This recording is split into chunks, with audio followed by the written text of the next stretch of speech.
I skipped my last year in high school, and at that time it was possible to go to the local community college, would let me do my last year of high school at the community college. And they had this very innovative program of interdisciplinary humanities. And there was a lot of adults in it as opposed to junior students coming in. And it was, of all my education, which included NYU and Columbia, I think that had the biggest influence on me because we studied each period complete, from the art, the music, the philosophy, the history, the literature, the belief systems.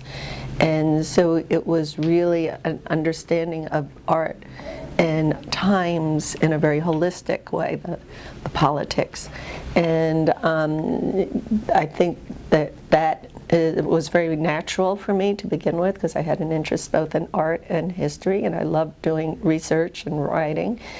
So there was a big emphasis on writing. We also did, we would go on trips such as we went to London, we went to the theater, we went to museums, and that was really a great experience to be able to do that. I was so bored in high school, so I got opportunity to really excel in college before I had graduated.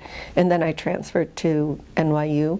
Now again, this is odd because I came from an art background, and definitely, and also in an arts administration background. I had even started my own youth program where I found others like me in Rockland County, musicians, artists, and put them together as a group. And there was my parents actually had a music and arts school, and they had a lot of, the teachers were from the local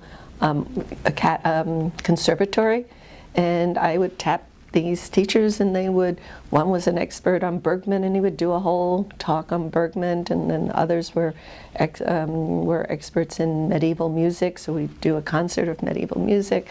So I was in this administrative side, and I've been going to museums since I was a kid. Never knew that you could have a career in museums. I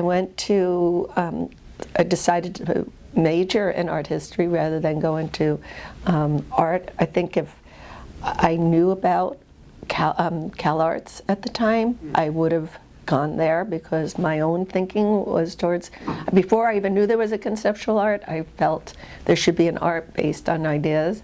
And then we used to get the New York Times, and all of a sudden I just started to discover there was conceptual art and idea art. And but we didn't, in New York, Cal Arts wasn't really known. That was known more by the Midwest schools.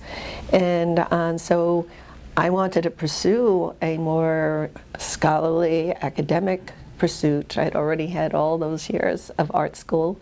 And so I decided to go to NYU for art history. And I had no idea you could do anything with it. I just wanted to study art history.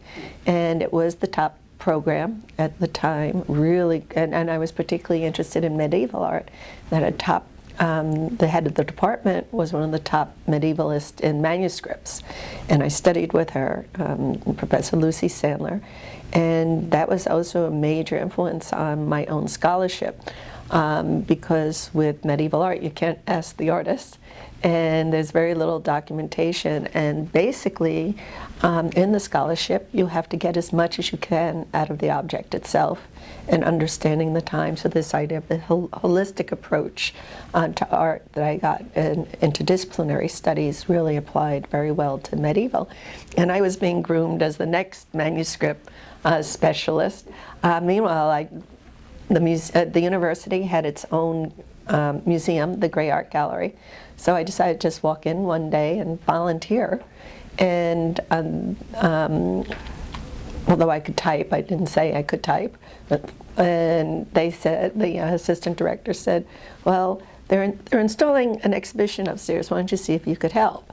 And I walked in, and the director of the museum, Robert Lippman, and the gallery manager, James Clearwater, was on the ladder, and they were doing the lighting for the exhibition. and I pretty much, at that point, had a career and a husband. I knew I was going to marry this man, so who sent me out for light bulbs. I came back with the right light bulbs, so that got his attention. So that really did, I can't stress enough for students the hands-on activities, the experiential learning. I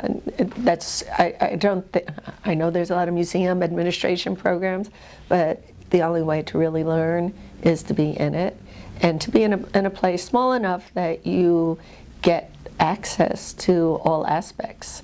I went from volunteering to being an intern and working on exhibitions, and eventually became assistant to the director, who one day just said to me, "How would you like to be Leonard Lauder's curator?" And I said, "Sure."